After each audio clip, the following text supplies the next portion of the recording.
विद्यार्थियों, हमारे YouTube channel में आपका फिर से हार्दिक स्वागत है। दोस्तों, कल अपन ने प्रेजेंट इंडेफिनिट की डिस्कस की थी। उसकी पहचान, सहायक क्रिया, क्रिया सबके बारे में मैंने आपको बताया था तथा जो वाक्य के प्रकार थे, वाक्य के चारों सूत्र मैंने आपको लिख दिए थे। मैं आशा करता हूँ कि आपने जो वाक्य मैंने आपको बताया, जो सूत्र संरचना बताई, उसके आधार पर वाक्य आपने बना लिए होंगे या थोड़ी प्रैक्टिस कर ली होगी। अब दोस्तों नेक्स्ट टेंस चलता है अपन के प्रेजेंट का, प्रेजेंट कंटिन्यू टेंस। कंटिन्यू का मतलब होता है लगातार, यानी कि कोई भी टेंस जो वर्तमान में चलता रहता हो, यानी कि रुकता नहीं। जैसे मैं खाना खा रहा हूँ, मैं पानी पी रहा हूँ, तो ये सब प्रेजेंट कंटिन्यू के अंदर आएंगे। तो देखिए दोस्तों, यहाँ पर मैं लिख रहा हूँ आपके सामने प्रेजेंट कंटिन्यू।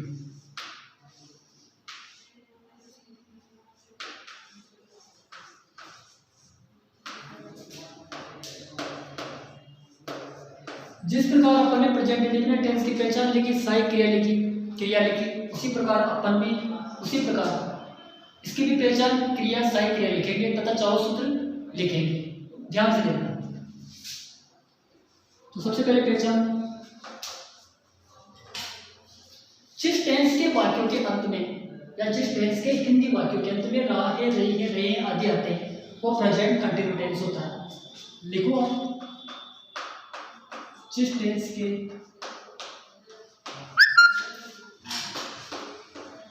हिंदी वाक्यों के अंत में रहा है, रही है, रहे हैं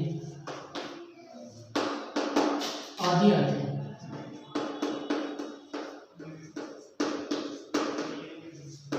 वह प्रेजेंट कंटिन्यूस टेंस होता है।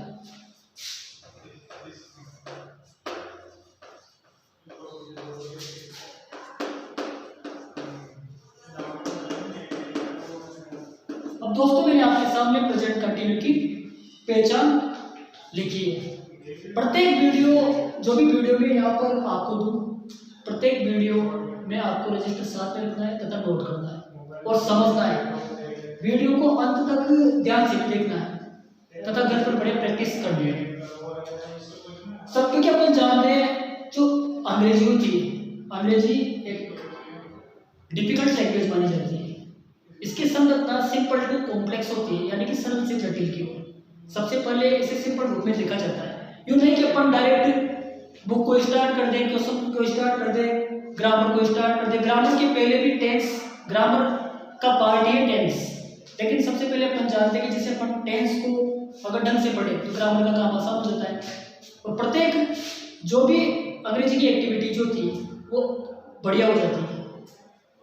तो आप सबसे पहले जो मैं यहाँ पर बताऊँ उसको अच्छी तरह से देखो। इसके बाद देखो इसकी सहायक क्रिया। सहायक क्रिया को अपन बोलते हैं हेल्पिंग वर्ब, इसे अपन बोलेंगे हेल्पिंग वर्ब फॉर एज। इसकी सहायक क्रिया होती है इज एम आर। यहाँ पर लिख रहा हूँ इज एम आर। तो यहाँ पर पहचान मैंने आपको बता दी, सहायक क्रिया आपको बता दी। अब इसके बाद में चलती है वर्ब की फॉर्म। तो यहाँ पर देखो वर्ब की फर्स्ट फॉर्म के साथ आईएनजी का प्रयोग, यानी कि कहने का मतलब अपन क्रिया के बाद में आईएनजी का प्रयोग करेंगे। कंटिन्यू टेंस कोई सा भी हो, क्रिया के पीछे में आईएनजी का प्रयोग उसमें होता है। अब यहाँ पर देखो सहायक क्रिया मैंने लिखी है इज एम आर। अब इसका प्रयोग कहाँ होगा, एम का प्रयोग कहाँ होगा, आर का प्रयोग कहाँ होगा। तो यहाँ पर देखो आई के साथ तो अपन किसका प्रयोग करेंगे, एम का। एक वचन के साथ किसका प्रयोग करेंगे, इज का, तथा बहुवचन के साथ किसका प्रयोग करेंगे, आर का।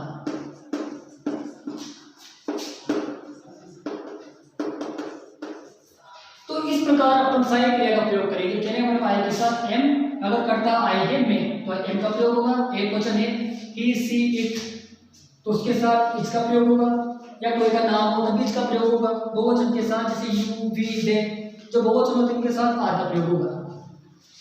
अपन ने जो पहला चैप्टर स्टार्ट किया है टेंसेज,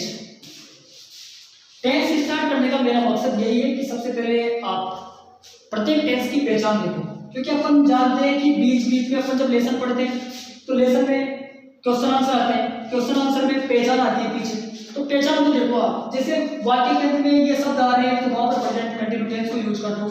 सब्जेक्ट, सहायक क्रिया, वर्ब की फर्स्ट फॉर्म आईएनजी और ऑब्जेक्ट के रूप में उसे जमा दो। उसी प्रकार टेंस बताने का मेरा मकसद सिर्फ इतना है, एक तो ग्रामर मजबूत होगी तथा जो क्वेश्चन आंसर अपन बनाएंगे तो क्वेश्चन आंसर अपन बनाने लग जाएंगे। जो भी बात की बातें जैसे टेंस के बाद में अपन को एक तो करेक्ट फॉर्म बतानी है, और एक जो वेरी इंपॉर्टेंट वर्ड्स होते हैं, कौन सा एकवचन होता है कौन सा बहुवचन होता है, जो दो पार्ट है वो टेंस के बाद में बताऊंगा मैं आपको। तो अभी तो फिलहाल आप इनको ध्यानपूर्वक देखो। तो इसके बाद में अब अपन के पास चार चीजें और बची है, क्योंकि चारों वाक्य यानी 4 सूत्र। अब यहाँ पर देखो, सबसे पहले अपर व्यक्ति को बोलते हैं सकारात्मक वाक्य। जिस प्रकार अपन ने प्रेजेंट इंडिपेंडेंट टेंस में जो वाक्य बनाए थे चारों, उसी प्रकार इसमें भी चारों वाक्य बनेंगे। फर्क इतना सा होगा कि इसमें सहायक क्रिया चेंज हो जाएगी, वर्ब की फॉर्म चेंज हो जाएगी और आईएनजी का प्रयोग इसमें होगा। लेकिन अपन जानते हैं कि बहुत सारे टेंस ऐसे होते हैं जिसमें वर्ब की फर्स्ट फॉर्म का प्रयोग किया जाता है। प्रेजेंट इंडिपेंडेंट में भी वर्ब की फर्स्ट फॉर्म का प्रयोग किया जाता है, कंटिन्यू में भी वर्ब की फर्स्ट फॉर्म का प्रयोग किया जाता है। लेकिन इसमें इतना सा डिफरेंट होगा दोनों में। उसमें अपन वर्ब की फर्स्ट फॉर्म में एकवचन के साथ ऐसे इसका प्रयोग करते थे एकवचन वाले सेंटेंस में, और बहुवचन में ऐसे इसका प्रयोग नहीं करते थे। इसमें अपन ऐसे ही इसका प्रयोग नहीं करेंगे, इसमें वर्ब के बीच अपन आईएनजी का प्रयोग करेंगे। तो देखो, सबसे पहले subject plus helping verb is am are plus verb की फर्स्ट फॉर्म के साथ आईएनजी का प्रयोग और फिर ऑब्जेक्ट। अब इसमें भी देखो, अपन में सेंटेंस में नहीं का प्रयोग नहीं होगा। जैसे राम किताब पढ़ रहा है, राम एक किताब पढ़ रहा है।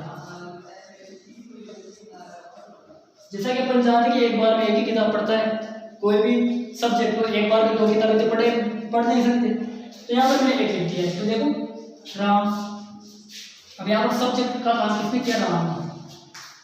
नाम का पहला लेटर कहीं पे भी है कैपिटल लेटर है। अब इसके बाद में एक वचन है, तो एक वचन में से तीनों के साथ किसका प्रयोग करेंगे अपन, इसका।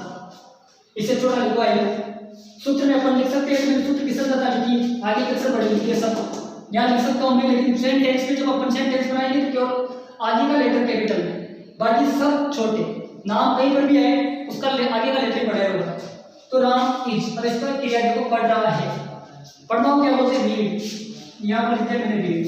अब रीड के बाद में इसका काम अपन कर ही दिया। अब क्रिया के पीछे क्या जोड़ना है, आईएनजी। यहाँ पर आईएनजी लगा दो। और इसके बाद में क्या पढ़ रहा है, किताब पढ़ रहा है। किताब के पहले क्या है, एक को क्या बोलेंगे, एक बुक। इस प्रकार अपन सेंटेंस बनाएंगे। तो यहाँ पर मैंने आपको पहला सेंटेंस बताया। अब आप इसका स्क्रीनशॉट लो, उसके बाद में फिर मैं इसे मिटाऊंगा और अगली नेगेटिव सेंटेंस के बारे में डिस्कस करूंगा। हाँ, तो अब इसके बाद में नेगेटिव सेंटेंस देखो। नेगेटिव का मतलब होता है नकारात्मक। नेगेटिव सेंटेंस प्रत्येक टेंस में आएगा। प्रत्येक टेंस में अफर्मेटिव सेंटेंस भी आएगा, नेगेटिव भी आएगा, इंट्रोगेटिव भी आएगा, इंट्रोगेटिव प्लस नेगेटिव आएगा। तो जो फॉर्मूला होगा, सारे पूरे 12 टेंसों का फॉर्मूला एक ही जैसा है, केवल पहचान चेंज हो जाती है, सहायक क्रिया चेंज हो जाती है, क्रिया चेंज हो जाती है और सूत्र चेंज हो जाते हैं। सूत्र में भी सब्जेक्ट ऑब्जेक्ट तो चेंज होते नहीं, केवल हेल्पिंग वर्ब, वर्ब की फॉर्म चेंज हो जाती है। किसी में जिसमें अभी कंटिन्यू टेंस में आईएनजी लगाना होता है तो आईएनजी लगा देते हैं अपन, जिसमें आईएनजी नहीं लगता उसमें फॉर्म चेंज हो जाती है। कहने का मतलब जैसे परफेक्ट टेंस में प्रेजेंट परफेक्ट वर्ब की थर्ड फॉर्म का प्रयोग किया जाता है, तो वर्ब की थर्ड फॉर्म लिख देते हैं वहां पर। आईएनजी का प्रयोग उसमें होता नहीं। आईएनजी का प्रयोग केवल कंटिन्यू टेंस में होगा, कंटिन्यू कोई सेंस हो। तो यहाँ पर देखो नेगेटिव सेंटेंस की संरचना।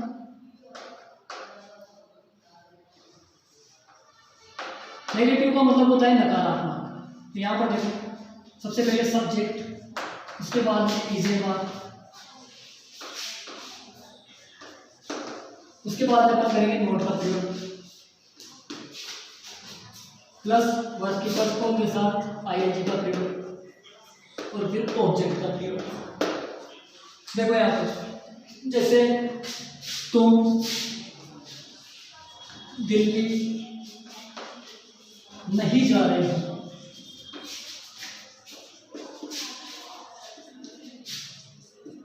अब यहाँ पर देखो सेंटेंस के अंदर अपन ने तुम लिखा है, तुम क्या है सब्जेक्ट। इसके बाद में दिल्ली क्या है, मैंने आपको बताया था हिंदी वाक्यों में बीच में हमेशा कर्म होता है, ये हो गया ऑब्जेक्ट। इसे अपन कर्म बोलेंगे, ये हो जाती है, इसे अपन कर्ता बोलेंगे। इसके बाद में नहीं का मतलब है नॉट यानी कि नेगेटिव, किसका प्रतीक है नकारात्मक, नेगेटिव है, इसका मतलब होता है नॉट, अपन जानते हैं। इसके बाद में जा रहे हो, ये हो जाएगी क्रिया, जिसे अपन क्या बोलेंगे वर्ब बोलेंगे।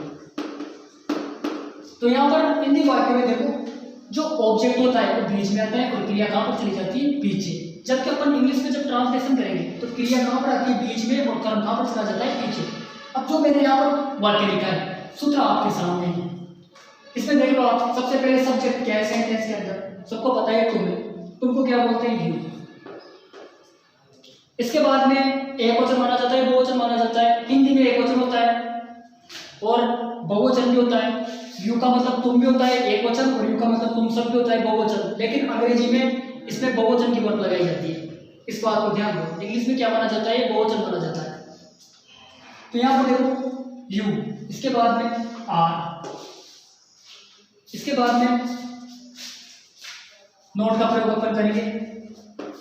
इसके बाद में क्रिया क्या है जाना, गो, गो के पीछे आईएनजी लगा देंगे।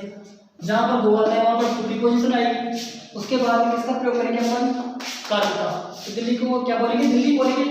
आगे का लेटर कैपिटल में लिखो DELH। ये सेंटेंस आपके सामने, you are not going to Delhi, तुम दिल्ली नहीं जा रहे हो। अब आप इसका स्क्रीनशॉट लीजिए, फिर से मिटाइए।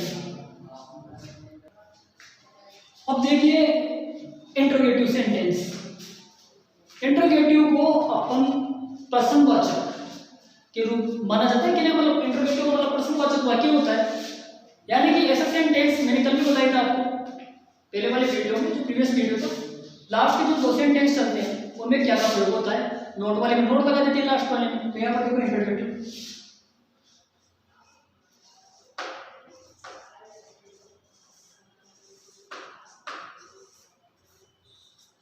इंट्रोगेटिव देखो सबसे पहले अपन है वर्ब का प्रयोग करेंगे, इसके बाद में सब्जेक्ट का प्रयोग उसमें होगा।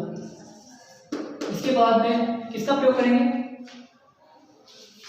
जानते हो आप, सोचो देखिए थोड़ी देर के लिए। इसके बाद में अपन प्रयोग करेंगे मोड। यहाँ पर मैंने आपके सामने हेल्पिंग वर्ब लिख दी, उसके बाद में सब्जेक्ट लिख दिया। इसके बाद में सीधी सी बात है किसका प्रयोग होगा, वर्ब की फर्स्ट फॉर्म का। यहाँ पर लिखो वर्ब की first form plus ING plus object plus question mark. यानी कि लास्ट वाले जो इंट्रोगेटिव सेंटेंस होगा उसमें अपन जो सूत्र संरचना बनाएंगे, सबसे पहले अपन सहायक क्रिया लिखेंगे, उसके बाद कर्ता लिखेंगे, फिर क्रिया लिखेंगे, फिर ING, फिर ऑब्जेक्ट और क्वेश्चन मार्क। जैसे क्या रवि बाजार जा रहा है,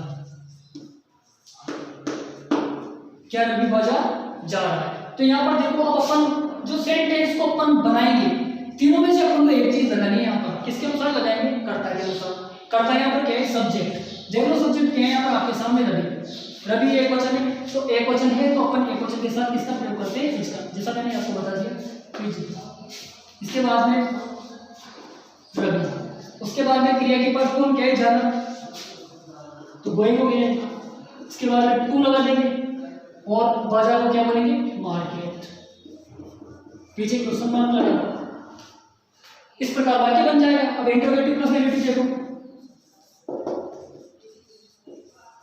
इंट्रोगेटिव प्लस नेगेटिव आपको पता है सब्जेक्ट के बाद में नोट लगा देते हैं। सबसे पहले is am are plus subject plus not plus verb की first form plus ING plus object, और उसके बाद में क्वेश्चन मार्क लगा देंगे। जैसे क्वेश्चन सेंटेंस देख लो, क्या तुम कहानी नहीं लिख रहे हो, क्या तुम कहानी नहीं लिख रहे हो। तुम के अनुसार अपन इनमें से एक लगा देंगे, बहुवचन है तो आना। इसके बाद में इसका काम हो गया, सब्जेक्ट हो गया यू। उसके बाद में बोर्ड का प्रयोग कर दो, इसके बाद में वर्ब की फर्स्ट फॉर्म देखो क्या है, लिखना राइट। अब एक बात ध्यान रखना, राइट किसकी होती है, WRIT। लेकिन जब अपन इसमें ING का प्रयोग करते हैं तो जो यू होता है ये हट जाता है, इसकी जगह अपन क्या लगा देते हैं, डायरेक्ट ING। अगर कोई वर्ड हो उसके पीछे ई हो और उसमें ING अपन को जोड़ना है तो EM के साथ है आई हो जाता है वहां पर ई का। अब इसके बाद देखो कहानी, ऑब्जेक्ट बचा अपन के पास, आर यू नॉट राइटिंग, उसके बाद में स्टोरी, स्टोरी कर्म हो गया एक दोस्तों। तो दोस्तों ये आज मैंने प्रेजेंट कंटिन्यू टेंस पूरा कर दिया है और अगला टेंस अपन में चलेगा प्रेजेंट परफेक्ट। तो दोस्तों अगर ये वीडियो आपको पसंद आया हो किसी लाइक कीजिए, शेयर कीजिए और सब्सक्राइब कीजिए। तो अगले वीडियो तक के लिए आपको थैंक यू।